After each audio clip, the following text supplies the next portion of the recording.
And hello. We are back, the Absolute Football Podcast. Welcome to 2025. I know we're 7 days late, but we are. This is our first live show in 2025. So happy New Year to everybody. We're here, we're back because there's been lots of football to talk about. We are buzzing to speak to everybody about all the football. But there's two people I'm very buzzing, very excited to see this year. First of all, to my left is the Queen of the North, the Queen of Rochdale is here. Hopefully not snowed in. Char, how are you?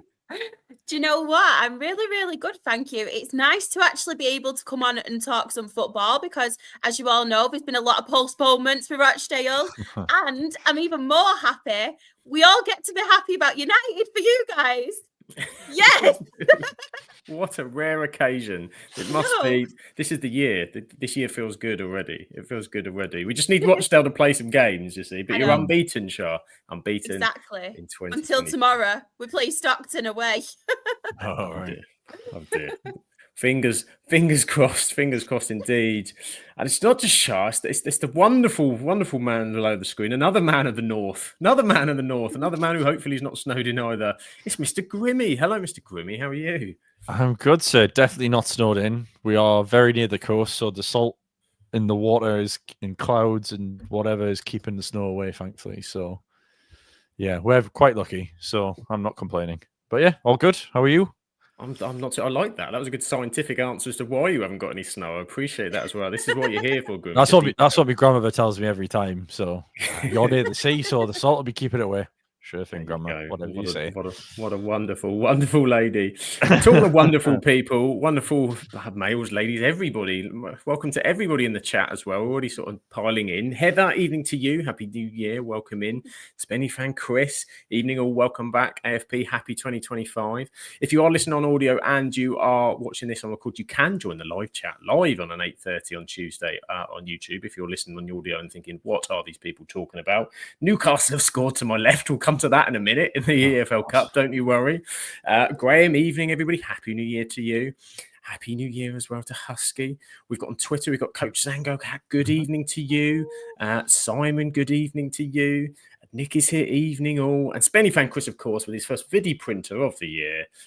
Sorry, I spoiled it there, but yes, Newcastle won. Arsenal, I'm going to do some commentary. It's a long ball, it's a flick on, and it's a touch. Oh, of course it is. He's sacked. So Sam's watching the match and we're basically talking for the rest of the podcast. Yeah, I know, just me and you, Grimmy. Just crack on and talk about what you like. Look at that, 1-0 Newcastle. 1-0 Newcastle. But we're not here to talk about the EFL Cup at the moment. We're here to talk about the Premier League. It's the Absolutely Premier League show. And we're going to start with, funny enough, we are going to start with Newcastle. Shall we start with Newcastle? Is there stuff going on with Newcastle? Newcastle, despite playing Arsenal tonight, beat Tottenham Hotspur 2-1 at the weekend. Char, come to you first on Newcastle. What's this upturn of form all about? Where has this come from Eddie Howe? You know how much I love Eddie Howe anyway. I'm a massive Eddie Howe fan. But wow, I mean, even the defensive record as well. Like everything at the minute is just clicking for Newcastle. Obviously, it helps. Isak is in very good form, isn't he? I know there's a lot of clubs interested in having a look at him. Obviously, this window, I think Arsenal are one of them who's keeping tabs on him, but I think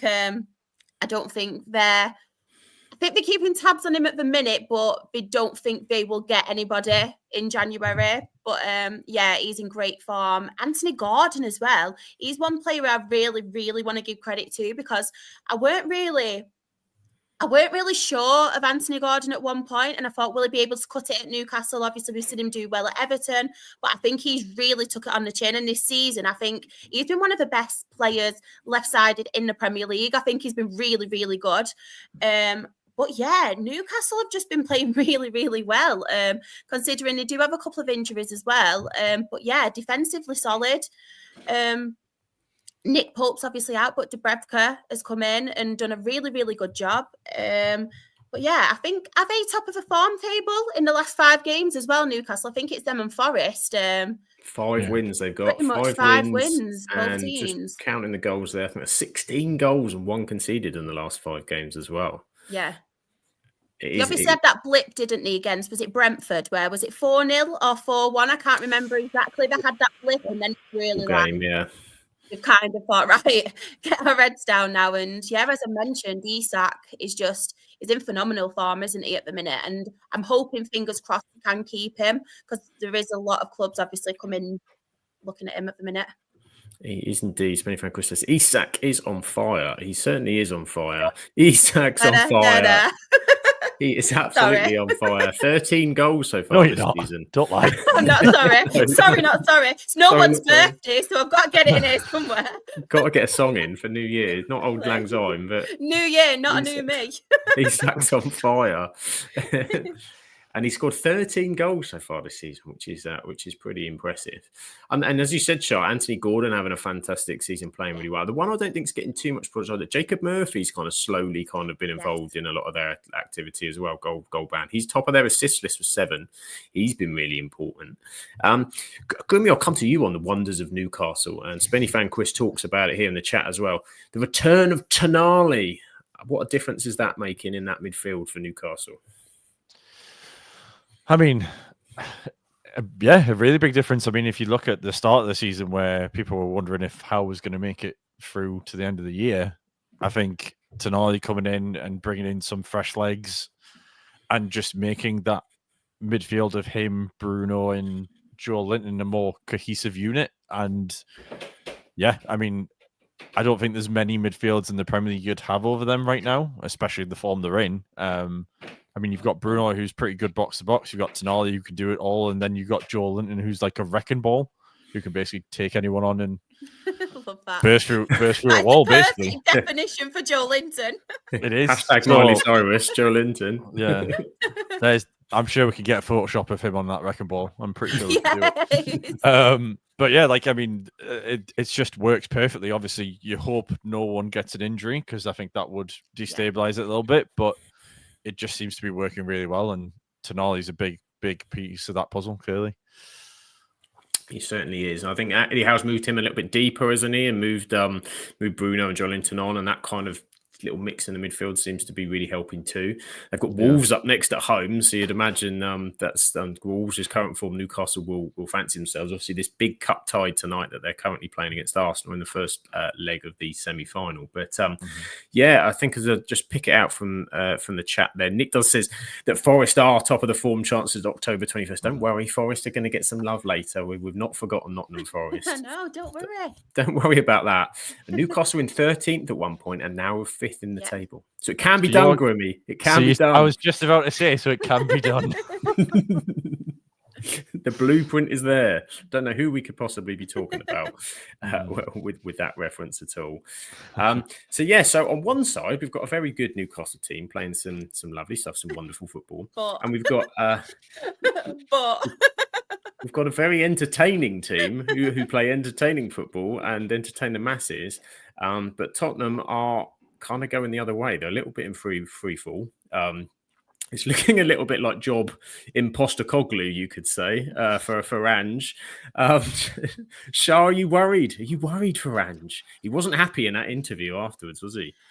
I am very worried for Ange, and I have been for a little bit, to be honest, especially considering most games he's arguing with fans as well. I know, obviously, fans do pay for money and they are entitled to have a say. And I know sometimes it can be a bit toxic, but it's now every game is arguing with a new fan. Whether it's a new fan, whether it's the same fan, I don't know. But it shouldn't really be happening. But yeah, I know there was obviously at the weekend, they got struck down. I think there was a sickness bug. So obviously there were a few people out, but that was last weekend, and I know it's been happening for a while now, but some of his choices in the team and his starting 11 are really surprising me at the minute. Even Son, I know Son's not been in the best of form this season, really, but I would play an out of form Son in front of Werner any day of the week. And I don't want to come on and bash any player because I'm not like that, but I just really don't rate him at all. But yeah, they're a really, really strange team. And I think that's probably one of the most most quotes I've ever said on this podcast with Spurs, they just confuse me. I feel like Spurs are my mood on a daily basis, where I'm up, I'm down, I'm here, I'm there, I'm a bit everywhere. I don't really know what to expect. But yeah, I do really, really worry for Postecoglou. I do. Is that your new? How are you, Char? And you say, I'm Spursy. Feeling I'm just a bit Spursy today. I'm just a bit Ange. I'm a bit Ange. I just want to argue with everyone. I'm a bit Ange today. I've got that Ange feeling. Zer says that Werner can run really fast. He can run really fast. You know, there's what he can do. He's a fast runner. I was going to say so can I, but I can't. I was going to say, oh well, so can I, and then I thought, no, I can't. just make it up, Char. No one's going to race you. Pretend, You'll be exactly. fine. Pretend. Yeah, Exactly. fastest. Someone might come though. Someone might actually say, "Do you want to race?" And then I'd be embarrassed. Troubles are brewing. But yes, Nick says their Spurs have triggered Son's 1-year extension till 2026. That is news that that has happened. Obviously, he's been there for a number of time, and it's not been the greatest season from Son so far, amongst other things. Grimmy with Ange and Tottenham. What can Tottenham do? Can Ange change? Will he change? Is that the problem? Ange isn't going to change. I think one of the problems of many problems that Spurs have is that the defense they've got no central defenders. I think they had like the 2 kids on for the Newcastle game, and I think that was part of his reasoning when he was adamant in that press conference, like if we had a full 11, we'd have won that game essentially.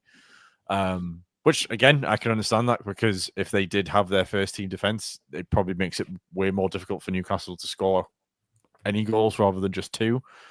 But again, like everybody else in the league, when you've got injuries, you have to deal with what you've got, and at the minute, that is what they have. But also, you've got Son in and out of form and not really in the team consistently. You've got Maddison, who doesn't know if he's going to play like he can play every week.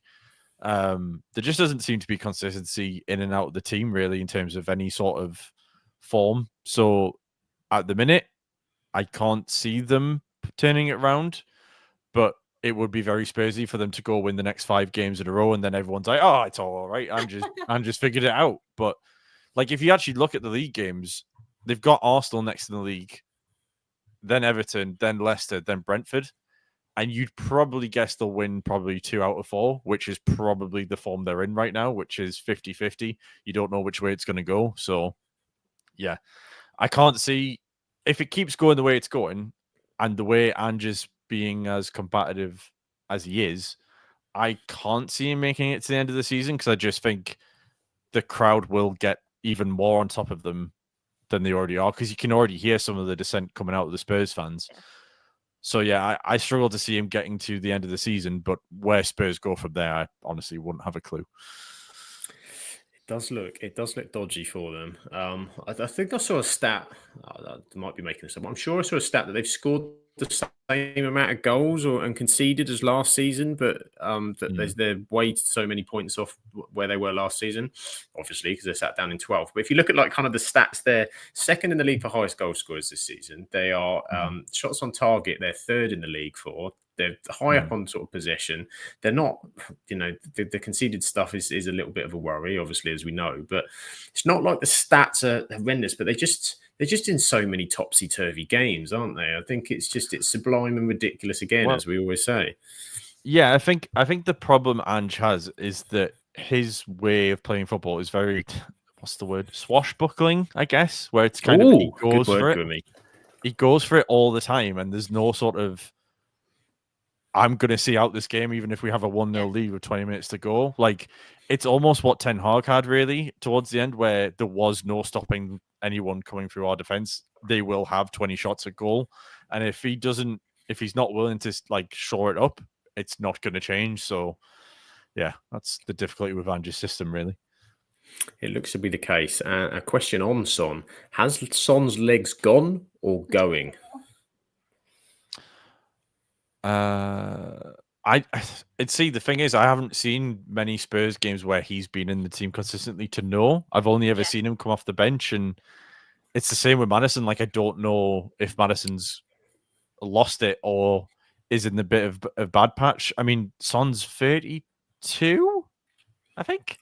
He's in and around that age where it can drop off. And to be fair with Son, more so than Salah, who's the same age, Son's more reliant on the pace. So if his legs have gone, he's either going to have to change how he plays to have a new approach and be more effective again, or be like Salah, which is easier said than done, obviously, where Salah can just switch it on and just create a moment out of nothing and go from there. Because again, Salah did have the pace, but he can get past people with his agility, essentially. So, yeah, it's difficult to know. It's a tough one. But so he's certainly staying on, and I suppose for the longevity and the loyalty to sort of towards him, it seems to be. Johnny says, a Spurs fan ever happy? They were giving out. They were giving out when they had managers who played defensive football, and then bring Ange's playing attacking, and they're not happy. I think it just comes down to the fact fans want to win, don't they? It gets to the point where like the football, when you play poor football, they want good football, completely. Yeah. But then when they're not competing, and they feel they're going in a backwards. All clubs want to see themselves progressing. I think if you get someone that's stale or going the other way, then you're going to get disruption. And Angie's clearly frustrated with a number of things. I mean, that interview in particular, was it fair and balanced? If everything was fair and balanced and equal, it'd be all right. And fair and balanced and equal, he mentioned about 7 times, I think. So it was. There's a little bit of needle there. He's a bit frustrated, but Arsenal away at the weekend. Well, next weekend after the FA Cup could be very, very interesting. Very interesting. Talking of Arsenal, shall we have a quick chat about Arsenal? We have to. Yeah, we'll have a quick one, shall we? So a draw down at Brighton. There was obviously a pretty big moment that I'm sure that we'll talk about. They've picked up another couple of wins. They're now back kind of in the mix again. But should we go straight to the incident, because that was the main talking point for the game? A strange one, Char. William Saliba, the head-to-head clash. What do you think? Oh, do you know what? I actually thought it was harsh, me. People have gave me. I've actually came and said this, to be fair, right? I just said it on my Twitter, and people came at me. But I just feel like there was no real like malice in it. And I think, to be honest with him, I think he was actually going for it. I don't think it was a penalty. No penalty. I don't think it was. But I watch non-league football, so they could pin someone down and do a WWE move in the National League and still not get one. So that could be my thinking. Yeah. Unless it's a choke slam, no penalty. Exactly. I must admit, I saw it in a couple of ways. I saw it sort of first, in the first angle, you thought, well, there's a head-to-head incident, and it's gone down. You can see it's a strange one, because usually it's a knee to a leg. But then I saw an angle, and it did flick off his head a little bit as well. And it's kind of it's one of the, I don't want to give Arsenal fans the reason to moan and complain about stuff, because they don't need any help. But it's a tricky one. Grimmy, how did you see it? Sean says here, he says no penalty. Get up and play on. Well, there we go.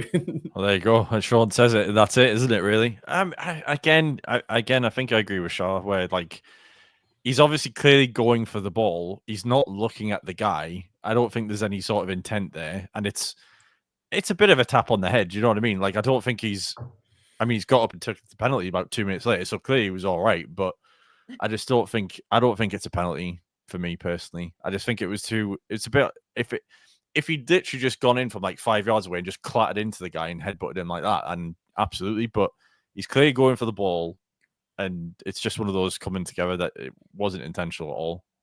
No penalty for me, but yeah. Again, I'm like Shaw, where I watch Blythe Spartans every other week, and I've seen 2-foot tackles go above a knee and that not be a sending off. So like, you know. What can I say? You don't think that's all you do. No. Okay. We'll put this comment up again. No penalty, get up and play on was the consensus of the panel with that one. The thing for me with it was that Arsenal, they had plenty of time still. They had plenty of time. I've watched Arsenal a few times this season, particularly in these kind of games when it's a draw, when it's kind of 1-1, and they don't seem to have the same intensity and urgency that you see from other sides that are in that position. You know, Liverpool have been fantastic this season at recovering situations in the second half of games, going at teams. That's their start. It's what they do. City haven't been on it, but they've been known for doing that pretty regularly. And even a lot of the top teams you see, I'd never get that feeling with Arsenal that they're laying the siege on anybody. It's kind of a case of, well, if it happens, it happens. And you're like, you need it to happen because the title is the points. Had they have beaten Brighton this weekend off the back of the Liverpool game, it's 2 points back in it, and suddenly the narrative's a little bit different. They've drawn that game, and my word, if they lose to Newcastle in the EFL Cup semi-final when they're desperate for a trophy, and they've got Ruben's tricky Reds on Sunday, it could all fall apart pretty quickly. Who knows? Who knows? I honestly think it will. And I'm not even just saying it because you guys are on, but I just have an inkling. And like when everyone was saying about the Liverpool game, and I didn't think United would lose it, honestly. And I just feel the same as well.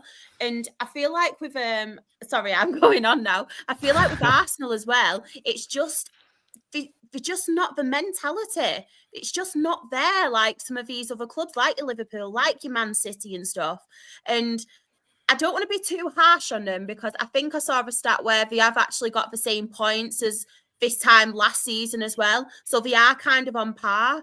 But I do feel like if they want to progress and they want to get to that level, they really need to get it in their heads and be a lot stronger mentally. They need a run, don't they? They need a run to kind of really put it together. And a striker. And a striker. Yeah, a striker would help. I think with Arsenal, they're probably having a bit of a hangover from last year. It feels like because they got so close and didn't get it, and then didn't get the striker as well. I feel like that striker with, like, if it was an Ivan Toney, who they were linked with forever, if they got him, they'd have those 25, 30 goals that they needed. And I think whether they'd be top with how Liverpool are playing, different discussion, but they'd certainly be within a point or two. And I think there'd be a couple of those games where 1 or 2 goals in it, they'd probably have won. But I do think there is a bit of a hangover from last year, and that's understandable. I mean, we've seen it with other teams where they've maybe had a bit of a blip the next season. But yeah, I agree with Char. There is something lacking in the mentality to just take it by the scruff of the neck and go get it, basically. It does look a worry for them. Saka obviously out as well at the moment. The set piece goals have dried up a little bit. Don't want to say it too loud because of Sunday, and I know what happened last time that we played them. It was pretty set piece heavy. So you're not going to lose. You're not going to lose. Trust me. I'm writing this down. What time are we on? Trust me. 3 to 9. This is it. We will not lose. This is the clip for Monday morning. It's all ready. It's all ready to go. So Arsenal, we'll see how they get on. They're still in the fight. They're certainly still in the fight. It's too early to rule anybody out. But somebody that we can certainly rule out, not that they were ever in the title race, but it ain't going too well. West Ham United. Oh dear. Lopetegui has taken training today. There's some heavy rumours. Char, I don't know what you think. I kind of feel we're on a map. It's a matter of time, isn't it? Surely the axe looks like it's gonna hasn't gelled, does it? Lopetegui and West Ham. No, do you know what? I'm actually quite disappointed as well because when I first heard that it was coming to West Ham, I was quite excited about it. And I feel like, to be fair, on paper, they have got quite a decent team, haven't they, West Ham? Like, they were the ones in the transfer window in the summer. I was really excited to obviously see. I know they've had a massive blow to obviously Jared Bowen, obviously Michail Antonio in that accident as well. So obviously straight away, that's 2 main goal scorers out of your team. But yeah, I do feel for Lopetegui, but I feel like at West Ham at the minute, they need change. And I don't think it's just the team and the manager. I think there's a lot of issues, obviously. And I know West Ham fans haven't been happy in a while with their owners. I feel like every time I speak about West Ham, they're never happy, bless them. Even with David Moyes, when they won the trophy, they still weren't happy. I just want them to be happy for a change. But yeah, I think I've heard as well, the rumour is Graham Potter coming in. And this is going to sound bad from what I say, but it's not meant to sound bad. I think with Graham Potter, he simplifies things. And I think that's what West Ham need at the minute. And it sounds bad, but it's actually a compliment to Graham Potter. I think he's somebody who could come in and he's quite similar to like a David Moyes kind of person. We saw like what he did for Brighton and he did wonders at Brighton. Obviously, it didn't work out at Chelsea, as we all know. But yeah, I think if we did get Graham Potter, it wouldn't be the worst option, to be fair. And I think we're on about looking for a new person to come in to kind of be a director of football. And I'm sitting on Twitter, and I actually was wondering as well whether Dan Ashworth might try and get involved in that, because he's been with Graham Potter before, obviously at Brighton. So maybe that's a route to kind of look around. But yeah, I think it's only a matter of time for Lopetegui. But if Graham Potter did come in, it wouldn't be the worst. It could be a good appointment, and it's agreed with one of our own in the chat, taking his half time out. The wonderful Lucas is here. Lopetegui is horrific. Hashtag Potter in. Completely agrees. He thinks Potter will have Bowen and Kudus cooking. And as we have, glad Lucas, he's only just come in. When I wanted to watch it about 5 minutes ago, Lucas. Funnily enough, Lucas is talking about we'll let him have his say on Arsenal as he's here. Thank God I'm not on the pod tonight, he says, because I am losing my SHIT right now. Odegaard absolutely stinks, by the way. And no Saka, no Party. There you go. Well, you've got Party. I don't know what you're on about. Is he playing today? I don't know. But yeah, definitely no Saka, no good. It's New Year, Grimmy. You got to bring him in. Bring him in with the jokes. So it's not looking great on the West Ham side. Potter's an interesting one, certainly an interesting one. Lopetegui has struggled. Grimmy, what's not going right for West Ham? Anything? All of it. A lot. The whole thing. I mean, look, don't get me wrong. I do feel for West Ham in the situation they're in, but I also feel like they've done it to themselves with whinging about Moyes. And like, yes, I know Moyes doesn't play attractive football and it's not scoring 3 goals a week, and fans pay the money for the tickets, but the guy did also win you your first European trophy. Like, what else is he supposed to do? You're a secure mid-table Premier League team. If you're not happy with that as West Ham, I really don't know what to tell you. Like, I know you've got Villa who are a similar sized club on the other side, who are in Champions League doing things, but they've also had quite a bit of investment, and West Ham aren't going to get that level of investment. They're going to need something to go their way to get that. And I just think it's kind of, be careful what you wish for, because if you want someone to come in and try a bit different brand of football, yeah, sure, it might work and you might play better football, but it's not gonna necessarily work out all the time. And they found it with Moyes the first time. They got rid of him. It went horribly when they got Pellegrini in. They get rid of Moyes again. Lopetegui comes in and it's still not going well. Like, I really don't know what you expected to happen, really. No, it seems to bounce between, the sort of solidarity of a manager like Moyes and then trying to go for something flamboyant, and then they'll try and go back to a Moyes-like appointment. I think that's what they'll end up having to do. It'll have to be something like that they feel they can build off. But I think both Josh and I did say it at the time. We said, the same as you said there, Grimmy, is that be careful what you wish for. Like, I think they'll look back and Moyes was a steady pair of hands, and everyone has this expectation that their club should just continually kick on and on and on and on and on and on. And one team wins the league every year, and let's be honest, it's usually one of 2 or 3. There were a number of clubs, bar a Leicester miracle, and you chuck all the eggs at trying to do something, and suddenly you're 3 steps back again. But I think if Potter for me is the number one choice, the sensible option, if they do get rid of Lopetegui, which I think probably they will, based on the run of games they've got next. They've got Fulham in the league. Obviously, they've got Villa in the Cup on Friday, but they've got Fulham, Palace, Villa, Chelsea. I generally can't see West Ham winning one of those games because all those teams are doing pretty well at the minute. Yeah. And I just don't see where West Ham is scoring goals and keeping teams out. So I think Potter is the one that restabilizes everything and just, like Char says, put it back to basics and start again and then rebuild from there. So yeah, I hope Potter comes in and sorts it out for them, but yeah, shouldn't have got rid of David Moyes. No, it's probably West Ham fans will shout at me for, but hey ho. Wow, this is it. The situation is what the situation is. They are, the Fulham and Palace are both teams that are very difficult to beat. Villa away is not a great fixture whatsoever, and then Chelsea away could be a stinker as well. And then all of a sudden they're dragged into a relegation battle, and then it's a different asset. Then you're looking at a different kind of assessment, and then even for someone like Potter, that adds a different pressure. And if they wait a few weeks and they've taken another couple of losses, and then Potter's coming in, having not managed for a little while, the confidence is low in the team. Bowen won't be back by then, and the fixtures after that aren't wonderful either. You know, Arsenal are still hanging around. Then they've got Newcastle to play, and then they've got a run of teams around that they need to be beaten if they end up in a relegation fight. But it's it might be a 6-pointer against us towards the end of the season, I think. But there you go. Don't go there. Don't go there, Grimmy. Positive times are positive. What are you going to do, Newcastle? Going up. Flying. Johnny's sitting on the fence in the chat. He hopes they go down. He hopes they go down. So there you go. I think the West Ham fans will hammer him for that. Oh God, Grimmy, lowering the tone. Look at that. He's got them in his back pocket himself. So we've done West Ham. We won't really talk Man City. Yes, they got a win. They've been struggling a little bit. We talked about Man City before the break. But where should we go to next? Let's go to another team that's struggling down the bottom and got absolutely battered at the weekend and gave Brentford their first win. 5 goals for Brentford. Absolutely destroyed Southampton.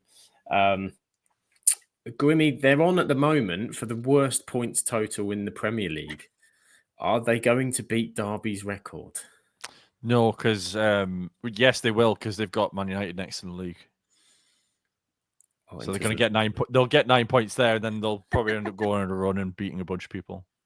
No, in all seriousness, I think they'll beat the record. They'll beat the record. I don't think there's a team that's as bad as that, really. He says, and then they'll beat it by like 1 point or something on the final day, and I'll be like looking foolish with this recorded. But I mean, we've talked about Southampton and how bad they are, even under Martin, and like it wasn't getting better there. And this guy that's come in clearly hasn't improved things just yet. So I don't see them spending a lot of money in January because they've said, what was it they said with Martin? Like we're 2 steps ahead of the progress we thought we would be at. So yeah, I think they're just accepting probably now that they're going to get relegated and rebuild next season and try and come back up straight away and be a yo-yo team again. So yeah, sorry Southampton fans, I'm trying to sugarcoat it, but I haven't really sugarcoated it. Sorry. No, you can't get away from the situation that is the situation, I think. And I've only said there, the new manager's come in, and I think he's just at the moment, just like an angry school teacher with a bunch of kids that aren't going to pass their GCSEs no matter what you're going to do. I think that's kind of where they're at. There's a severe lack of quality, I think, in that team, and they're not playing as much of the stupid pass at the back. But I mean, Brentford are the perfect antidote for that Southampton style anyway, with their high press. So and Mbeumo's been on an absolute tear so far this season. Heather's disappointed. She loves to see it as a Bournemouth fan, and just hopes Portsmouth stay. We were talking about that in the office actually today as well, because Portsmouth are potential to stay up, and it's been a while since the Southampton Portsmouth derby in the league anyway, for a number of years. Will you be safe? Will you be safe, Sam? I would hope so. I may have to bunker down, Grimmy. I won't be anywhere near the stadium, I can tell you. It is a savage game. I've seen people on the local news that I know who are the calmest, most placid people lose their absolute heads over this game. So yeah, I think that weekend might be a time for me to take a trip up north or something. I'm staying well clear. We'll have a podcast trip. We'll have a podcast day out. That's it. We'll podcast day out. We'll pick a game at Rochdale when it actually gets not cold. It won't be on. Even in the summer, we could arrange it in August. Wouldn't be on. With all these postponed games, we're going to have about 47 to choose from before May, when you'll be playing every day of the week. We'll still be playing, yeah. You'll be a non-league team that had about 30 games to get in 32 days or something ridiculous. It will be mad. On the other side, Brentford picked up their first win, so that's 5 goals for them. Brian and Mbeumo are absolutely raking it in again. Johan Visser as well, back on kind of the score sheet. Where could Brentford finish, Char? Where's the ceiling? Because it is tight sort of around those places, and it could all sort of fall away a little bit. But they've done really well without Tony. Where could they finish? Oh my God, Newcastle are 2-0 up. Anthony Gordon, Char, just in time. Yeah, see? I said he were doing well. Why couldn't this be a Premier League game and then I'd be getting points for this? I know. It's a tough one, to be honest, because I feel like at the minute with all the different teams and stuff, and how teams are obviously progressing, and we've got other teams who are obviously not doing so well as last season, it's a really tough one to call. I think they'll be more than safe anyway. I think we've got the players, like you said, we've got Mbeumo, we've got Wissa, we've got different people scoring goals, and we've got a lot of consistent goal scorers as well. But yeah, I think they could get top half of the table, if not just just like mid-table. I don't think there'll be any danger of them like struggling. The problem's been the away form, isn't it? The home form's been crazily ridiculous. 70% wins at home. They've lost a couple recently, but one to Arsenal and Forest, who are both having tremendous. Well, Forest in particular having a tremendous season. The win against Southampton could burst their away duck. So if they can pick up a couple of the away victories, they've got City and Liverpool next at home. That's a bit tricky. To be fair, they beat Manchester City. Was it last season? Yeah, they are a bit of a bogey side for City. To be fair, yeah, I do remember. Didn't they beat them in not the last game for COVID as well, like a few years ago? They're very good at doing it. Grimmy, how about for you, Brentford? Can Brentford finish top half? Yeah, I mean, they're a point behind Brighton, who are 10th. So yeah, definitely, if they can even just pick up a few more wins away, I think that will do them the world of good. Because again, to be where they are without really having away form is pretty impressive, really. And yeah, I mean, well, the 3 points ahead of Spurs at the minute. And if you put Brentford against Spurs, I'd probably back Brentford to get a result if it was at Brentford's place. And, you know, I just think Mbeumo's been the fuse that's lit their season up, really. And honestly, going back to the Fantasy Premier League, I'm kicking myself I didn't captain him this week because he would have got me a ton of points. But yeah, I thought about it. What was that? Sorry, I thought about it, Grimmy. I did think about it. I remember having the thought myself. But the thing is, it's like if it's like I say, if they get that away form just a little bit more, even just a few more points every couple of away games, they'll be in contention for top 7 because they're only 6 points back on that, and everyone's taking points off each other in that mid pack. So all it'll take is them to have a good run, and they'll be up there. This is it. They're absolutely dominating it. I think Heather did do the captaincy. 38 points for Mbeumo. Look at that. Well done. Having a cracker. We'll have to bring FPL back because I like the look of the league table. I forgot to do my team since like November. Maybe October. I think I'm sitting second at the minute somehow. Something crazy has happened. So I should have. I don't know what's gone on there. I've had a funny. I probably still got Ivan Toney in. Probably. And Mason Mount. Injury FC. Char's got. Yeah, probably. I've got Saka anyway. Definitely got Saka, so I might need to change it. Remind me after the show, guys. I'm not going to remind you because if that helps me get more points than you, then that only helps me really. So yeah, true. Just want to be I am Josh. that petty. Grimmy would rather see you sink. I know. See me suffer. Yeah, exactly. Doesn't want the joy. Doesn't want the joy. Talking of joy, we've got to talk about them. We've talked about them a little bit this season, and deservedly so. Nottingham Forest continue to march on. The FPL cheat code that is Chris Wood is there again with another goal. Charlotte, Nottingham Forest, that they're playing like a team that believe that. I thought last night's performance in particular was just a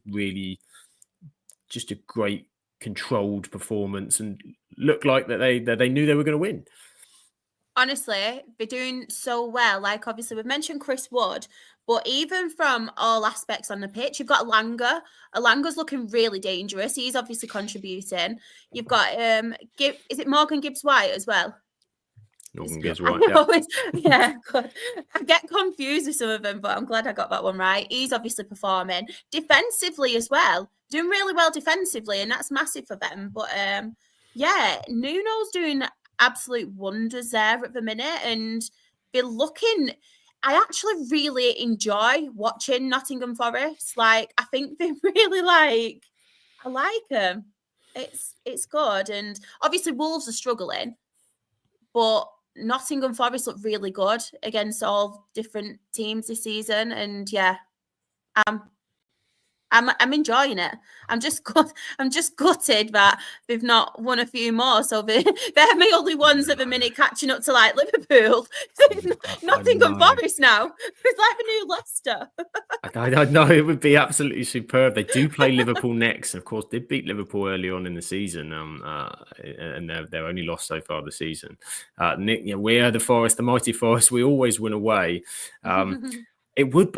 I mean, it would be amazing. It would be amazing for them to get into that fight, and there'd be every neutral's dream, I think, to do it in a season where Arsenal feel they should do it and Liverpool feel they've already done it. That Nottingham Forest comes steaming through to take the title would be. Well, it's Leicester-esque part two, isn't it? I'm sorry to be a pain as well, Sam. I obviously we've got Nick in the chat. I just want to know what his expectations were this season. You know, being a Forest fan and kind of thinking where he thought Nuno would take him this season, because it's mental, isn't it, to see how well. I'm not saying that they weren't supposed to be doing well, but I didn't expect them to be doing as well as they are. No, I think, to be fair, and we are going to come on to this later, so a bit of a spoiler for later, that we are going to look at our season predictions. And Nottingham Forest have put a pretty big egg on a couple of our faces, that's for sure, this season when we look back. And you kind of reckon your head thinking, well, why? But you look at that team, it's a very good team. It's a very good squad that's kind of run through it. It's very well run. It suits what they do. They've got goals amongst that team. They've got exciting young players. They're likable. It's all great, and it's nice to have a story, I think, like that. That's very, very positive.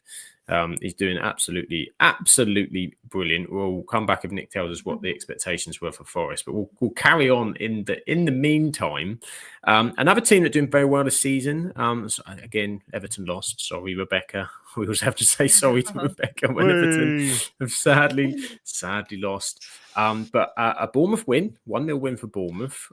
They've got struggling with a number of injuries at the minute, so a good win. And they absolutely, without Jordan Pickford, Everton, God knows where they'd be at the moment, but another strong performance. And probably for me, the goal of the weekend, David Brooks. What an absolute finish. What an absolute finish that was. I've chimed it just as Rebecca's come in the chat. Can't believe it. Just Lucas and Rebecca. Sorry, Lucas. Sorry, Rebecca. Don't wind it back 2 minutes, Rebecca. You don't want to know. No, this is it. This is it. We'll go to Bournemouth. We'll focus on the Bournemouth side of things. Charles, how good was that David Brooks goal? Was that goal of the weekend for you? Didn't see it. Oh. That's probably the only game that I've not seen. It was marvellous. Such a great goal. If anybody wants to tag me in it on Twitter right now, feel free. I'll go and have a look now. Come back to me. Ever seen. Well, while Charles checking it out, Grimmy, did you see the goal? No. No, oh no, you haven't seen the goal either. It's the only game I haven't seen. Magic. Well, I can tell you, it was a bloody lovely goal. It's a lovely goal. And if you haven't checked it out, please do. Heather's backing me up. It was awesome. There we go. It's official. Both me and Heather have said it's a very good goal. So that's all you need. That's all we need, yeah. That's all you need. And Arsenal have gone for a double sub with a hope and a prayer. Jorginho and Jesus are on trying to rescue things at Newcastle. Rebecca says it was a good goal. Unfortunately, we left him wide open. There you go. There's the other perspective. For every good goal, there's always a poor defensive mistake. You can guarantee. Well, should we move on from that one? We haven't got much to say about that goal. We'll let that goal slide back into the history books. Was it the goal on the volley? That's the one, yeah. That's it. Very good goal. There you go. 3 of us now. 3 of us have confirmed goal of the week. An absolute play. That's the first thing you're going to do, isn't it, Grimmy? You're going to straight away. And look, Simon's in as well. Look at this. 4 goal of the weeks. Goal of the weeks, David. I feel like every time someone's saying it was an awesome goal, it's like another dagger in my chest. Just like, yeah, great. You should have seen it. Grimmy's going to watch afterwards. Be like, yeah, that was all right. Yeah, I've scored better. That great. I've seen better at Blythe Spartans. Yeah. No good at all. Right, any other games you guys want to particularly book? Because we are going to come to United Liverpool. Sam's asking us now to make sure we've watched them. Yeah, I'll let you pick before I throw another shocker at you. Grimmy, what do you think about Port Vale Doncaster? Let me know. Oh, what an absolute thriller. It was fantastic. No, in all seriousness though, I did want to just quickly go back to Bournemouth and like sort of give them a round of applause because they are only 3 points off the top 4. Like, I can never remember the guy's name who's the manager for Bournemouth, but I think I've complimented about 50,000 times on the podcast. Yeah. that's the one, and I'll forget it again. Just like what he's doing with that team is quite frankly ridiculous. Like being 3 points off the top 4. I mean, I know we're complimenting Forest, and they are by far and away obviously should get all like the underdog awards of the season. But if Bournemouth they've lost what? They haven't lost any in the past 6. If they keep that form up, there's no reason they can't be in the fight for Europe. And nothing would please me more than for Bournemouth to finish above City this season. I am that petty.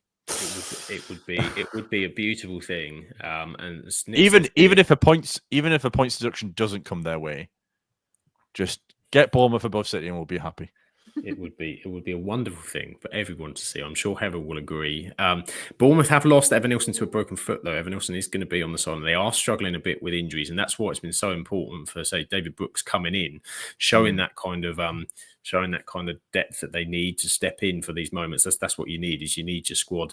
And Brooks has been through so much. I mean, I think he was at stage 2 lymphoma. I think he had 2021, 2 years to come back. Loan at Southampton last season, but he looks like he's really worked hard and put himself in the place to get on. It's always lovely to see a story like that come back. So well done to David Brooks and to Bournemouth for their fantastic performance.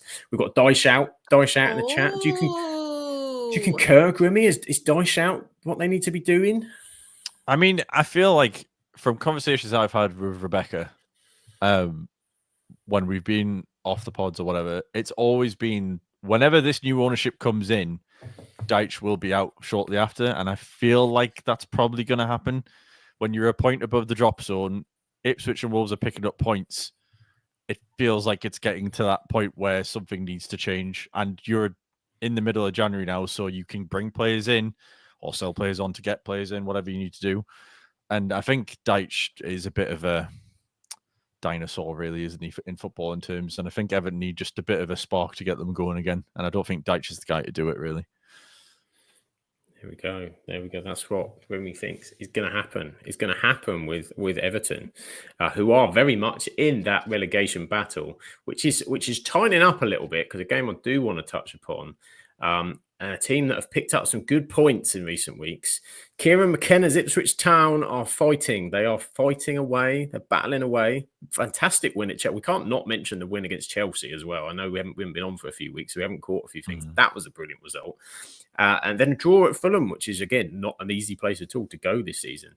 Shah, are you impressed with Ipswich? Because it's now, they're level on points with Wolves. They're a point behind Everton. There's a chance.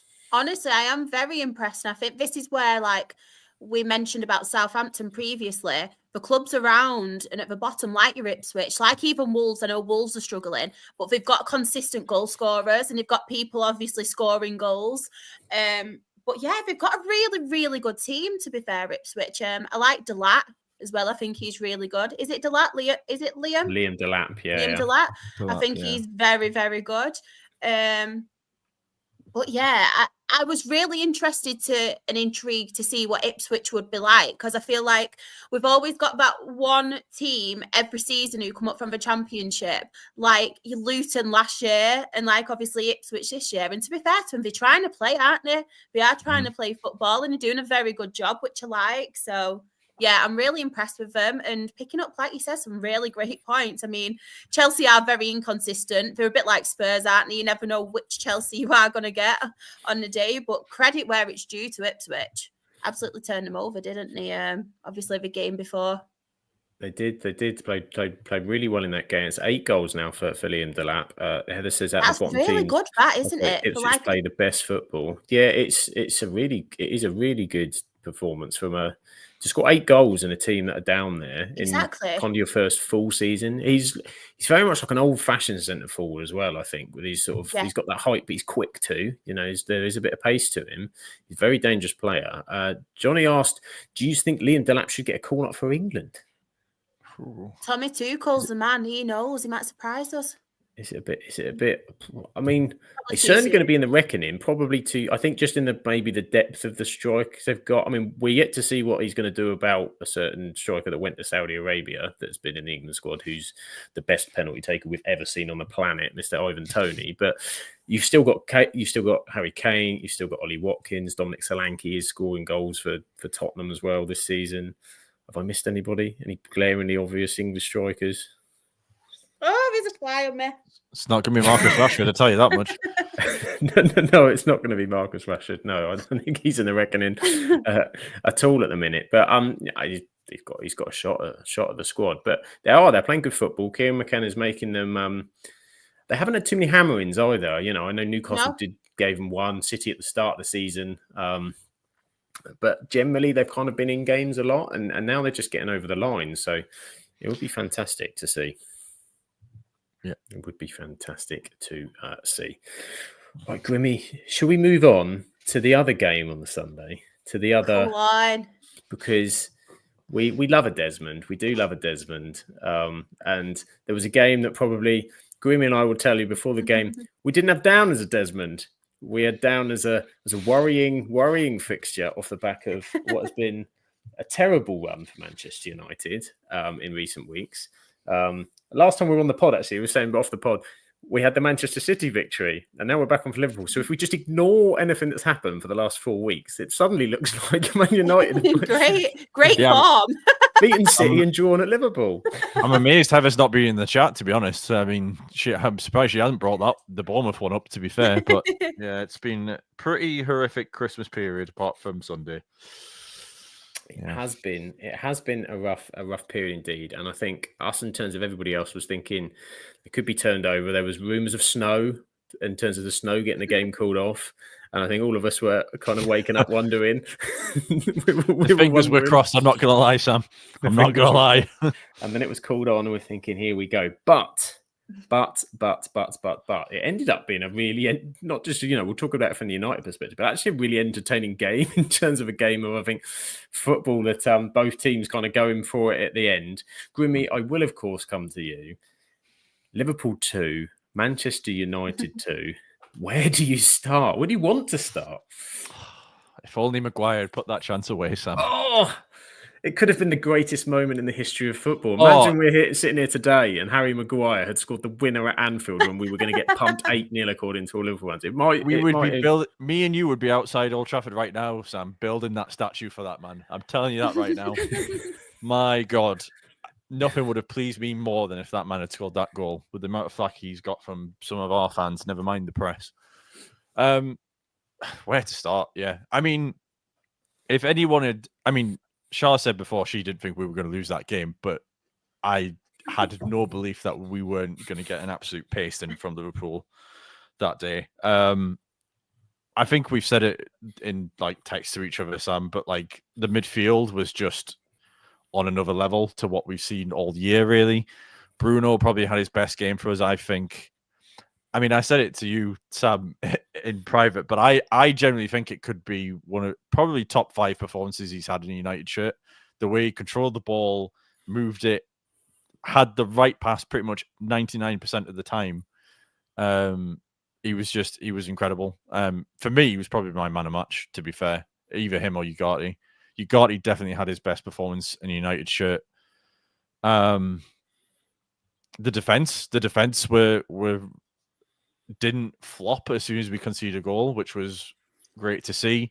Delit and Maguire put in some tasty challenges. Euro with that tackle at the end. Yes. What a tackle. God, man. Brilliant. That tackle. I was like, when he went down, I was like, oh my God, this is going to be a penalty every day of the week. But then he got the ball away, and, it's, again, we've said this a few times this season. If there's ever a performance to build upon, this is the one. And I feel like the main benefit I've seen of having that week off of training with Amorim has been shown with what we can do against Liverpool. If we have this next week off and do it again against Arsenal, then I think we're onto something. Whether it's enough to get us back into the top half and like get European football, probably not, because of how far away we are from other teams. But if we can have like what Chelsea did at the end of last season, have a good finish, I will take that. But yeah, I mean, that performance on Sunday was just it made me feel better about myself being a Man United fan. To be honest, Sam. I'm not gonna lie. I'm all for you feeling better about yourself, Grimmy. So pleased that Manchester United did the business. We'll go to the chat quickly with some of their comments. Spenny fan Chris saying, Maguire, bloody hell, you had one job.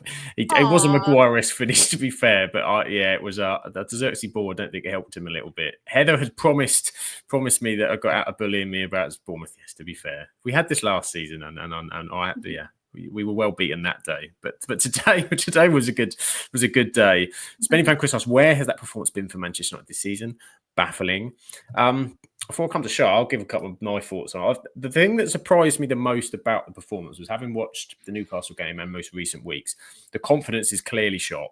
The system is being analysed left, right, and centre. It's Manchester United, so everything gets analysed as well. But it was just how good they were on the ball, how good they were. They were pinging passes into each other. First touch was good. Ball was out. It was those kind of things is the things that's been frustrating United fans, those basic elements that we seem to. How many times have we seen Grimmy hit a sloppy pass out of play behind the player that's running onto the ball? Just laziness in terms of the passing, but it was crisp, it was sharp, and it needed to be because Liverpool have been excellent this season.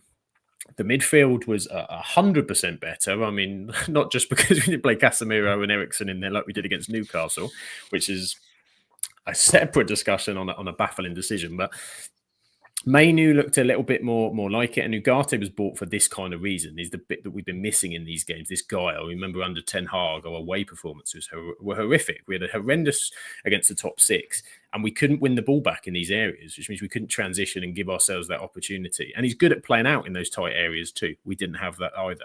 So I think that those elements immediately, you're kind of watching the game into sort of 40 minutes going, actually, we're playing okay here. We're good. You still felt it could turn because it's Anfield and Liverpool get one, the crowd get up, and will this team's confidence go? But I think, like you said, Grimmy, the fact that we scored first, the Butcher scored a phenomenal goal to open the scoring, absolute finish. But then to go 2-1 down, and in particular, the penalty, it was a handball. We can argue a handball all day long. What is, what isn't, whatever. It was a sad position to be in, thinking we're 2-1 down to that. That's I think it's soft. I think it's a penalty, but I think it's one of those like, oh, we're 2-1 down, and you think at that point you could capitulate. But if anything, we went for it and had confidence in going for it. And Amad Diallo just scores big goals, Char. He scores big goals. This guy, I mean, that's 2 against Liverpool, 1 against Man City in the space of 6 months, basically.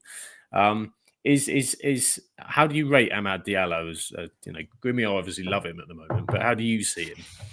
I really like Amad Diallo. I think he's got a very good attitude about him as well. But like you said, that's how you make yourself known at Manchester United. That's how you he just turns up in the key moments, doesn't he? But not just that. I feel like he could become one of your key players.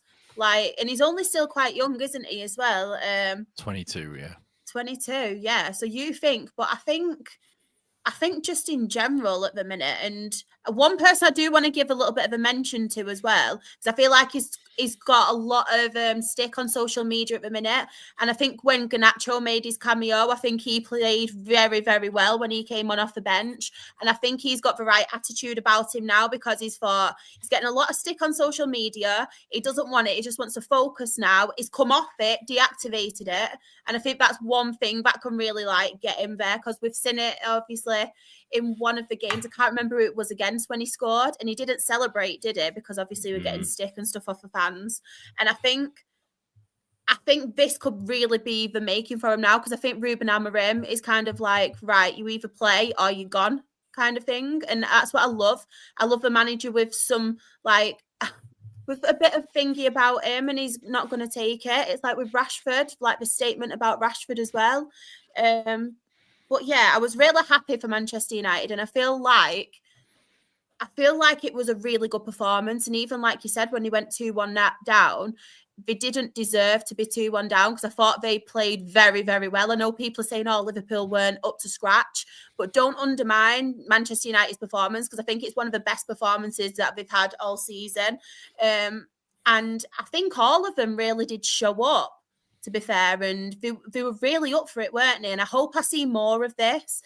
But one thing I did want to point out as well, Gary Neville made a comment against some of the United players. I think it was the Newcastle game, and he said every season in his every transfer has been quite poor who United have brought in. And I just wanted to mention, obviously, I know you've mentioned Agate and stuff, and he's really come into his own, but what a bargain Mazraoui is. Because I think every single game is very, very consistent, Mazraoui, and I really do like him. And yeah, I don't want to kind of like get too excited for you because we've obviously been here before. We don't either. No, I know. I don't want to get too excited. We're keeping it trill, that's for sure. I think you're right, Char. The transfers, I found that a bit. I mean, because things aren't going well, everyone wants to get on the back of everything when things aren't going well. And I thought the transfers for me haven't been the biggest issue. The Xerxes one's still a question mark. I completely understand that. We know, and obviously what happened at Newcastle wasn't great, and the reaction of some of the fans hasn't helped. But you look at that, I think Ugate's come. You're bringing players into a team that aren't confident, that are playing a completely new style of how they play. That don't. You bring players into to fit something that's really as an addition to what that is. Where every time we buy a player, we're looking for them to save us or to drag us up the league by 5-10 points. You got Ugarte, brilliant. I think was brilliant the weekend, and we want to see more of that. You've got Mazraoui, who's filtered in so many positions for his first kind of season into has been excellent. I don't think De Ligt's been that bad. I don't think he's been sensational, but I don't think he's been that bad to warrant kind of being added. And Euro's only just come back from it, from injury, and he's a young kid playing his first season, and we've only seen him start once or twice. You can't even. He's one that you want to build into the future anyway. He shouldn't be starting every game this season. We want to be bringing him in. So it's just bizarre and kind of going at it. There's certainly some agendas, I think, where that analysis comes from. What people don't see as well, though, is, and I was kind of the same with Liverpool as well, with obviously Jurgen Klopp leaving and what's Slot going to do, but the thing that people don't realise with Manchester United, every time that something new happens, they've not actually got a solid foundation, where I feel like with your Arsenal, even though obviously Arteta's come in and changed things, even Liverpool under their ownerships, there's always been quite a solid foundation there, isn't there? And I feel like every time it's only little tweaks with these teams, and it's like with Slot now, he's basically got the Klopp team. He's doing brilliant with it, but the foundation's been there for him. I feel like with Manchester United, every time we bring a new manager in, obviously this with Ineos now, it's never the same. It's always not a solid structure or foundation about it, and I think that's what people need to really remember, because all these managers for Manchester United, it's all different styles of play and stuff, isn't it, as well? Whereas they've got that there, and I don't think Manchester United really have at the minute. And I think people do forget about that. Yeah, and it's everyone wants instant success, and it was going to be when Amorim came in.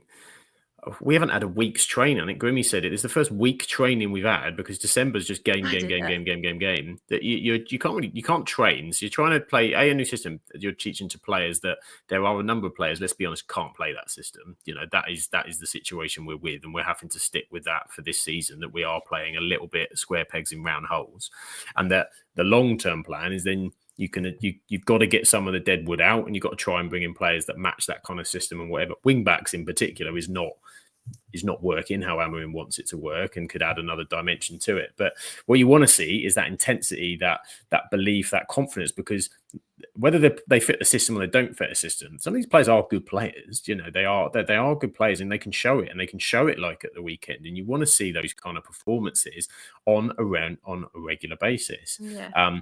And you certainly do need to find that catalyst to get that continued. And I think it was kind of quite interesting, Amorim's press conference afterwards, because he was obviously realised after the City result, the reaction he got the next few games was nowhere near what he wanted. So instead of like, what a result, he was playing that, well, I'm not happy because we haven't been doing this in general, to almost sort of give them a nudge to say, I don't want none of this dropping off. Next Premier League game's at home to Southampton. Don't think you're stepping off and we're going to start playing some of that turgid nonsense again. And that's what we need to see, because I don't know what you're like, Grimmy. My expectations this season are none. I don't want to be anywhere near. I want no word of the R word. I want to step away from that position and then just start to sort of build. I expect it's going to be up and down, but I just want it to be not enough pressure that allows Amorim time to work on stuff second half of the season, and we've got to rebuild in the summer. Yeah, I mean, it's like you say, I don't have any expectation. A cup run would be nice in the FA Cup, but again, we've got Arsenal on Sunday, so who the hell knows what United will turn up there. Yeah, the expectation is, as it has been for the past few weeks over Christmas, at an all-time low, so not really expecting much. If we get a good performance on Sunday, then maybe it's the start of something changing, though I have just seen it pop up on my feed that David Ornstein, Mr. Reliable in the transfer news, is reported that apparently United are open to offers for basically everybody. So that includes Manu, Diallo, everybody. So like changes could happen in January if the right offers come in. Not that I think they will, but everybody's for sale apparently. Even the people we bought in the summer, apparently it's included in this report. So if Ornstein's saying it, I'm inclined to believe it. Really, it's pretty. Get me purse out for Mason Mount. You could probably afford him at the minute, Char. I'm not gonna lie. Did we take Klarna? Mate, we would probably give you on a loan for free. To be fair, like at this point. Mate.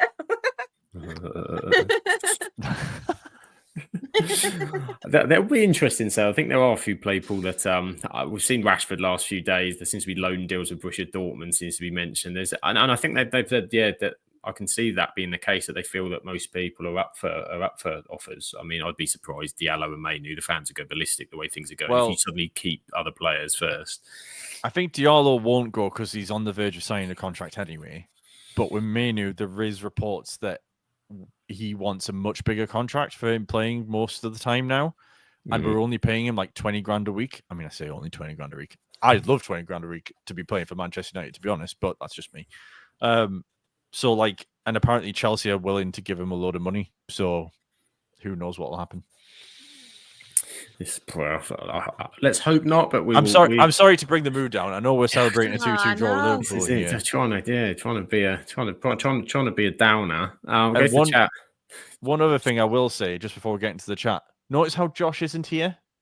Exactly. Just take note of that. Just take note. He's not. And I wanted to see. I want to see his reaction because he was giving me shit about Euro at the start of the season, and that tackle in the penalty box was yes, that's the boy. That's the boy. You're just sending the same clip about 50 times in his chat. To be fair, we will come on to Liverpool. We will come on to Liverpool in a second. Just say in the chat, we've got Simon says the R word won't happen, Sam. It's like Everton last season. There were 3 worst teams United. I don't think I said we were going to get relegated. And if you look at the league table, we've been awful. Yet there's still 6 teams worse than Man United. So at the moment, I'm not worried about relegation. I thought the R word was Rochdale. Exactly. Yeah, the only R word. Not allowed to say it on this podcast. It's not lower league. Wait till Thursday. Wait till Thursday. Don't spoil. I was going to say don't spoil the result, but we haven't got any. Not got one yet. We might talk about FA Trophy depending on the result tomorrow, but we might not. Might show do at 1. Do what one. Seems dangerous, but okay. It does indeed. On the Liverpool side of things, so obviously, from their big picture, it's not a disaster. They're still way top of the league. They would have expected a better performance, I think, than what they put out in the end. But one player that seemed to get a lot of the post-match and during the match and got a lot of stuff, and obviously in the last week or so, there's been heavy reports on Trent Alexander going to Real Madrid. He's been getting pelters from Liverpool fans over the last few weeks. I mean, I'd sit there sometimes and think, you're top of the league, absolutely dominating it, loving it, yet you've got to find something to be so disgusted and angry about. And it's like, I get that some of that frustration and anger is because they're top of the league and they don't want this. They don't want contract nonsense because they can't understand it. We're top of the Premier League, we're one of the best teams in Europe, what's going on? But Trent... Char is the Real Madrid. Was it in his head? Because it really wasn't a great performance, and he was up against Dallo on that side. I mean, Dallo had a really good game, but Dallo isn't your best attacking left winger of the Premier League, is he? He's up against Dallo. I love the way you put that. Dallo. because so many people give him so much hate, Dallo, I feel protective over him. I did the same on Twitter as well. I do pick up like his him. big game. I will add, I do like him, and to be fair, he is playing on completely the wrong side to what he plays at and such. But yeah, it was that. But yeah, Trent, he didn't have the best game, obviously. Like you mentioned, obviously Real Madrid. I think there's always been a bit of something, hasn't he, as well? Obviously, leading up to the contracts, I feel like there's more people going on at Trent at the minute and in on Trent than they are with, obviously, because Salah and Van Dijk are performing on the pitch. But I know what all three of them have obviously got issues with the contracts at the minute. Will they extend? Will they not, kind of thing? Will they be offered one? But yeah, I think the media obviously isn't helping that with Trent at the minute and all the news and stuff with Real Madrid. Obviously, he took a picture with Jude Bellingham, didn't he? We're at New Year. So that obviously didn't help either. But they are just good friends as well. So people do need to remember that they are like best friends. They have been. Well, do you remember, Char? Do you remember when there was the Bellingham talk and everything was about, but Trent's going to get him here. Trent's going to get him to Real Madrid. And it was ironic it may well end up being the other way around. It's like, we're just besties as well. Leave them. But yeah, it had a mare, didn't he? I know we've seen in the past where he's very good attacking, Trent, but I know he does struggle defensively. And I know that's happened like for a while now. I think that's why, to be fair, if he did go to Real Madrid, it might suit him that little bit better than obviously with the Premier League, just because I don't think he's quite as good defensively. But I do think people have gone a little bit too far with the scrutinising him. It had a bad game. It's one of them. It's like, in his defense as well, like, yes, he did have a very bad game, but I don't know if any of you saw it from the other side where you've got Robertson and you've got Gakpo. And to be fair, Gakpo was absolutely in everything. He was tracking back, he was getting back. Salah didn't really do that and help Trent out on the other side. So I just feel like maybe he could have done a bit better, like protecting him. But yeah, I think he did have a bad game. So I don't want to just put it down to that. But yeah, it didn't show up, did it? Really? No, it just didn't happen. And I think and Robertson's an interesting one because he's probably out of everything has been fantastic apart from the contract situation for Liverpool this season. Everyone's been raving, but Robertson is probably the one where you can start to see it's catching up a kind of little bit. He's played some intense football for Liverpool for a long time. So it's not a criticism of him, or he's been a fantastic player. But I just think that is probably the area they're looking at, and it kind of it got glossed over because the goals came from Trent's side. So it's always going to get that kind of big picture. But I think the same. It's a bad game. He's had a bad game. He took him off. He brought Conor Bradley on sort of late on, and then but because of this contract stuff, and to be fair, that's Liverpool's making. They've got themselves in this situation with him, with Salah, with Van Dijk. That's the discussion, and I think that's where the frustration from Liverpool fans is coming from, because they just want everyone to knuckle down and win the league. That's all they care about, and if these players could sign the contracts and stay on, but they don't want to be talking about that mid-season, so you can kind of see it. Grimmy, do you think he's going to go? Do you think the Trent to Madrid thing is a matter of time? It's happening. Do you think summer? Because he's available for free in the summer. I think the fans' reaction is certainly going to push him closer to going to Madrid than it is to keeping him there. I think when you see the photos of him with Bellingham, I think that sort of makes everyone go, "Ooh, okay, maybe this." I know the friends outside of football or whatever, but it does obviously stoke the fires a little bit in terms of the speculation. Honestly, it's 50-50 in my head, because I think it largely depends on what Trent wants to do. Neville said it a lot. I think he said it about 50 times during commentary and punditry on Sunday, but like, if he's like a David Beckham type player who has done everything that he needs to do at his boyhood club, does he want to try and do it all again? Or does he want to go out there and try and test himself in the best teams in Europe? Because he could get into any team, really, Trent, with how he plays. One thing I will say, though, is if he thinks he's going to have hard time at Liverpool, he's going to have a harder time at Real Madrid if he ends up having a bad performance because 100%. Madrid fans are brutal. 100%. Gareth Bale won Bale? Gareth Bale won 5 Champions Leagues with that team, and he still got butchered when he didn't actually do much wrong. Didn't his car get vandalized or something? Yeah, they are mental, Real Madrid. There's thinking you're owed something in football because you're a big club, and then there's Real Madrid fans. Like they're a special breed. So if any Real Madrid fans are watching, I think you're great. Please don't love you. Please don't burn down my house. Galactico's enemy number 1, Senor Grimmy. I really appreciate what you bring to the football sphere. Unless your name's Florentino Perez in the Super League. But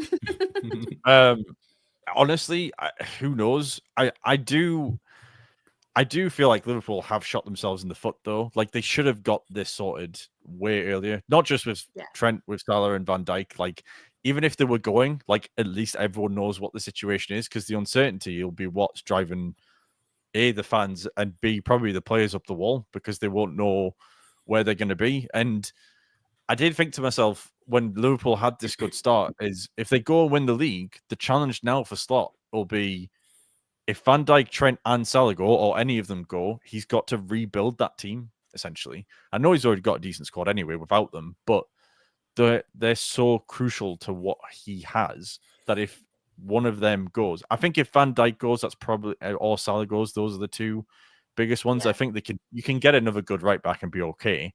But honestly, in terms of Trent going, to answer the original question, he's probably closer after Sunday because of the way the fans were with him. But we'll wait and see. He'll probably sign a new contract tomorrow now. That yeah, he signed like 2 minutes ago. Yeah. I'd agree. I think the way Slot plays, that Trent probably would be the least of the lot, because Conor Bradley, I think, is a very good player coming through. And at some stage, they've got that problem anyway, that you've got Conor Bradley coming through and Trent sat there. So maybe there's an element of that. But it does seem, particularly the fact that in the summer Liverpool didn't buy anybody, they didn't go out there, and you thought, okay, maybe this is it because the kitty's going to be used for the contract extensions, and they're going to try and do things that way. But obviously not. They're obviously not. Whatever these demands are from all 3 of them, they're not meeting or prepared to meet for whatever reason, and then the situation they are. But in terms of the league, they're still in a very, very, very, very strong position. But Nottingham Forest are coming. Nottingham Forest are coming. Do not fear. Right, I'm going to bring up the league table, but I haven't loaded it up yet. So bear with me. I'm going to do some clicking around in the background to find it. We are in injury time at the moment in the Carabao Cup. It's still 2-0 to Newcastle, which is... I generally thought you were going to say you were in injury time in the podcast. I was like, have we already at that point? And I was like, 10 to 10? Like, good God. Injury time in the podcast. We're almost on there. So much fun. You're having so much fun. No VAR. No VAR here. We have, right, so here we are, Matchday 20 of the Premier League. We are there, so it's Liverpool top. The games we didn't cover, Aston Villa with a 2-1 win over Leicester. Leicester have had a really difficult run, but they have lost a lot of games, so that's seen them slide into 19th. Rude is a rude awakening for Van Nistelrooy, you could say, Grimmy, on the way to the new games. He's got to get some wins soon. He's got to push stuff up. The other game we didn't talk about, Crystal Palace won, Chelsea won. Chelsea have dropped off a little bit over Christmas. Some disappointing results, no wins in 4 for them.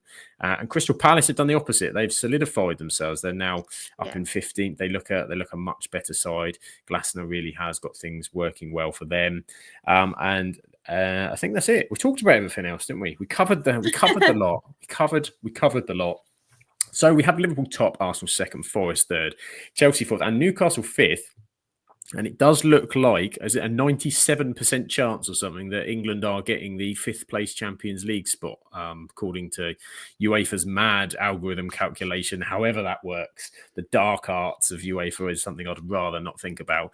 But it means that England may well get a 5th space, so that could become particularly intriguing in the Champions League race. City still 6th at the moment, Bournemouth 7th, Aston Villa 8th, and down the bottom end of the table, it's currently Ipswich, although fighting, Leicester, and probably well gone Southampton, sadly, by the looks of it. So that's the Premier League. We aren't going to do Europe this week. We're possibly going to be doing Europe every sort of couple of weeks to kind of keep that fresh. But one thing we did want, as we're at the halfway point, so we're prepared to show some humility. We made some predictions at the start of the season. We're going to share where our season reviews are. We've got some horrendously bad, but if you don't take a shot, like Harry Maguire, if he hadn't shot, he was never going to score. I mean, you might have said he was never going to score, but he took a shot, and we took a shot. Our predictions. And here we go. So I think mine's up first. We're doing them in order as well, are we? Oh, great. That makes me feel better. There's some I'm not happy with. I'm not happy with that 19th position. I'm going to take that straight off the bat. That's a stab to the heart. That's not looking good. Nottingham Forest have completely outshone me, and I'm happy. I'm happy to be surprised. If we weren't surprised in life, it would be boring. So I'm happy for Nottingham Forest to surprise me. I did say Man City weren't going to win the title, but I thought Arsenal would be better. I think, to be fair, the generic across all of us is no one predicted Liverpool top. Nobody predicted Nottingham Forest where they are, and nobody predicted Man United where they are. So those three we're all pretty consistent about. And I think, as to be fair, are most predictors across the board. But apart from that, I mean, Villa, Newcastle, that's kind of not too bad. I had Chelsea 8th, but I don't think I've got Chelsea the worst compared to others. My top 10s are West Ham and Palace letting me down a bit. But I think, apart from that, Brentford's a bit disappointing. But yeah, Forest for me, not particularly great. Not particularly Have you great. got, just ask a question, have you got any positions right? I don't know. Let me bring up the table. Let me see. I've got... No, I don't think I have, actually. Not currently. That makes me feel better. But I've got to be fair. Southampton, Ipswich relegated. I look at like 5th to 8th. That could all change. In United. I'm not worried about that. I mean, and Spurs 5th is interesting. It is now. It certainly is now. Yeah, I believed in Ange, and he's let me down. But next up, we've got. I think it's Grimmy. And if my prediction on Nottingham Forest was bad, I put Grimmy went one worst. My God, your Spurs! Yeah, you just shout giving me digs for Spurs in 5th. I totally forgot what I'd said. Wowzers! What was I drinking?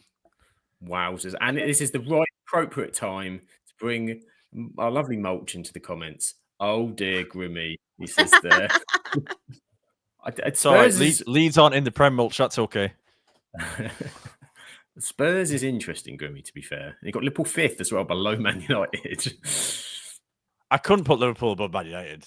My conscience wouldn't let me. You couldn't do it. So I think you've got West Ham 7th. West Ham 7th. Wolves in 9th is pretty hot as well. Who else have you got there? I mean, Brighton 11th, they're 10th. That's not bad. Fulham 12th, they're 9th. Bournemouth obviously outperforming that. Brentford in 17th, not quite. Ipswich in 15th. You're loving a bit of Ipswich. Palace 16th. Palace are 15th. Oh, you have got Leicester. Leicester is correct at the moment in 19th place. So I'm beating Sam. That's all right. Has that saved you? Potentially. I feel the pressure because I won this last year. You did, and Char can live off that Aston Villa prediction for years. So she's got a bit of saving grace this season. I'm scared now. And Char has got, to be first, that top half you've got. Okay, Arsenal. You had City to win Even the league. Even Wolves high. I think it was Cunha. Cunha what did it for me. The Cunha effect. We've all been sold by West Ham not being as terrible as they have been. Newcastle 7th. A week ago that was about right as well. Spurs have let us all down. Anything you've got? Yes. Everton. My relegation. My relegation's quite good. Relegation's right at the minute. Ipswich are in 18th. Yeah, just need to switch Saints and Leicester. Bournemouth a little bit low. Brentford a little bit low, but you've got Nottingham Forest in 15th. Palace 14th. So yeah, it's okay. I think. Don't think that's too bad. To be fair, like I did the season before with Bournemouth and some of their signings and stuff, I kind of underestimated Bournemouth, and I did the same previously with who was it last year? I did. Did I put was it? I think it was actually Wolves. I put in relegation the year after, and it was just before obviously we got the manager and then did the signings. So yeah, I'm actually sorry for Bournemouth because Bournemouth are really smashing it at the minute. They're doing very well, and we'll show what the others did as well. They're not here, but that doesn't mean they get away with it. We've got to point that at them as well. We've got to love it with them. So there's his crab. He's got Man City winning the league. He's got, what else has he got there? He's got Chelsea about as high, I think, as any of us did. He believed Spurs in fifth. Even him putting Spurs as fifth. Spurs have completely underperformed all of our expectations. West Ham in ninth. Wolves in 10th. And then kind of the similar teams. He's got Brighton, Bournemouth. He's got Leicester to survive and Nottingham Forest 19th as well. So I think he's got Brentford right. Brentford are currently 11th. So, yeah, we'll give Crab some props. Particularly as he's just gone down 2-0 in the first leg of the semi. But it's... there's some bad ones and some Nottingham okay ones. Forest as well. He's got in relegation. It's not good. On to Rebecca, of course. Rebecca, the Everton optimist with Everton in 10th is looking... Yeah, that's optimistic. Is looking to struggle. She does have Man United down in 7th. Is not quite as low as they are, but she was kind of on the way more than what we thought. She thought Villa would be 3rd. Villa 3rd above Liverpool. And then elsewhere we've got, has she got any of those right? I'm just looking, comparing the table. Ipswich are 18th, yep. So she's bang on with Ipswich at the minute. That bottom 3 is not bad. Palace around there. Wolves around there. Nottingham Forest not quite so, or Brentford either. And then, and Rebecca, she's still here. She's still here for Everton 10. Love it. She still believes. She still only believes. 11 points, Rebecca. Only 11. Still ball. It ain't over till it's over. And Joshua, what's Joshua put in his prediction? So he's got Arsenal with an exclamation mark as well. He went big time for Arsenal. He did have Liverpool 2nd and City 3rd, so he thought a bit of a City drop off and thought Villa would step into 4th. West Ham in 6th doesn't look like it's kind of happening. He's got Spurs lower 8th, not as low as they've kind of got to. We've got, what else have we got? Brighton, Fulham. Fulham are doing okay, so he's kind of almost there. Everton 11th, he believed in Everton, and he thought Chelsea would tank. Chelsea in 12th for Josh. I think he said they'd finished, but they have come back a little bit. And the rest of them not too bad. Bournemouth a bit low. Leicester, Southampton, and Ipswich look possible as well. So we've done what we can. We've done what we can. We've had a go. Still time left. Put ourselves out there. It ain't over till So it's over. two correct places, and I think you've won, basically, is what we're saying at this point. Yeah. And so Nick says, with Forest, we knew something had changed, but it had gone better than we even expected. Many just did not do their homework. I think the problem is Clearly. Clearly. I remember doing this at the start. There's just so many teams and so much going on to kind of like to take in what's going on. And there's always the surprise packages. We didn't know what Liverpool were going to do on the slot. I don't think we kind of realised how Nottingham Forest was clicking, to be fair. You take a punt. And you don't always get it right. It's like with Wolves as well. I feel like I kind of boosted them with their attacking signings and the attackers, but then I forgot how bad they are defensively and how they lost defensive signings, but how they're kind of aging as well, like Craig Dawson's and stuff. So I think we should do like a halfway prediction and see how badly we get it wrong the second time round. Yeah. There's less of an excuse if we get it this bad, like second half of the season. It would be tough. I don't know about you, Grimmy. I would have no idea where to put Manchester United in it. Absolutely no idea. I'll probably just go with that because I have no further. Just keep him there. Just be like, I have no further thoughts. A Milenkovic signing in the season. I think I did like the Milenkovic signing. Yeah, it's been a very good signing. Doing me wonders in my dream team. But it's been a wonderful show with wonderful people. We've returned for the first of many shows that are coming up in 2024. It's very, very exciting that's going on. And if you do want to catch more of us, we are the Absolute Football Podcast. This is us. We are now Premier League, as you've noticed. It's a Tuesday, not a Monday. Premier League on a Tuesday. Absolutely women's football. Team Chaos with Freya and the team. They're back tomorrow to talk everything WSL Women's Championship and women's football. And Absolutely Lower League with Char. Char was back. Double duty this week on Thursday. The Rowdy Rabble are returning on Thursday. So make sure you've got that in your diary. We can find us 8:30 Tuesday, Wednesday, Thursday.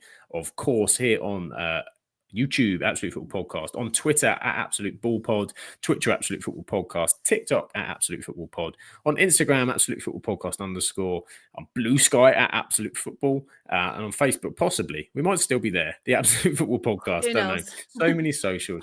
Who knows? And do also check out. It came up yesterday. The Absolute Fan View. We've got a fan compilation video on YouTube at the minute of where fans of the Absolute Football Podcast, with some fantastic creators, got involved in this, giving us their thoughts midway through the season on how their season is going in the WSL. So check that out. That is available on the YouTube as a video, which is wonderful, wonderful, wonderful. And talking to people that are wonderful, where can people find you, wonderful people? Where can people find you, Char? Where is it at? I also need to tell you as well, because I think I was going to put this up in the chat. You've had another postponed game while we've been live as well, unfortunately. Woking have won in the FA Trophy tonight, so Woking versus Rochdale is off on the 1st of February. Well, hopefully, fingers crossed, we win tomorrow, so we don't have to worry about that. It is away as well, so there's more chance of it being on. But you can find me. Is it Stockton you've got? Yeah. Ooh, that might not be on. It's been pretty heavy rain over in this area. And Stockton's not far from me. We could play on a field somewhere and it'd still be better than our pitch. But yeah, I am Char XREFC. That is on Twitter, it's on Instagram, it's on TikTok. My Her Game 2 stuff is Rochdale HGT on all of those socials. And of course, as Sam mentioned, you can catch me on Thursday on Absolutely Lower League. I think I'm covering pretty much everything. There's been National League, FA Trophy. There's some FA Cup actually being played on Thursday as well. So live updates. Chris will probably put them in. Yeah, anything, every league, we cover it on Absolutely Lower League. They cover the lot. And the man that covers a lot himself, the great Grimmy. The great Grimmy has been with us tonight. Where can everybody find more Grimmy? What are you doing on your videos? What's going on the Grimmy YouTube channel at the moment? Far too much for one man to be doing on his own, to be honest. So yeah, Saint Grimmy is my main YouTube channel. That's sort of my gaming channel, sports and general video games at the minute. We've got an F1 channel, which is called Taking the Pits. Yes, I did come up with it on my own, if you're wondering. I love that. That's also getting a bit of a soft reboot at the minute, so we're doing videos on F1. And then today, me and Bragster, who Sam will know from Football Manager days, have just launched a wrestling podcast called Taking the Pin. Again, another pun branding. There, I see it. You see, there's a vision. I don't know what I'm going to do for a football-based one, but we'll come up with something we're taking in the title, probably. But yeah, that's about taking the pitch. Taking the pitch. Sam, you're a visionary. Yeah. That's the Absolute Football spin-off coming to a YouTube that I shouldn't make anytime soon. And yeah, on Grimmy16 on Twitter as well if you want to see some really bad football predictions based on my Premier League table. So yeah. There you go. You can catch Grimmy on all of those things. And if you want to catch me, I am on Twitter at SamAbsoluteFBL. And I'm also on YouTube and TikTok, mostly at SamAbsoluteEFL at the moment. I've got a championship video I'm hoping to do on the latest round of championship when, as per Grimmy, whenever I find some blooming time to do stuff creatively, which is always a hope, always a fan. Thank you as well to everybody in the chat. It's unbelievable to have you back. Thank you for all your support last year, and we're looking forward to bringing more content. There's so much coming on. Can't even tell you how much we've got planned. There are recordings going on at the moment, prepping stuff, getting stuff ready for you. Johnny says, thank you for you guys letting me part of the show today. You are the best ever. Thank you very much. Heather, Arsenal have lost at home for the first time since April 2024. They have indeed. And thank you to everybody as well in the chat. Thank you. We'll see you again on Wednesday. We'll catch you for the next one. And remember, it's 2025. Put those smiles on your faces. Things can only get better. That's right, isn't it, Grimmy? Yeah. 2-2, baby. 2-2. We will catch you on the next one.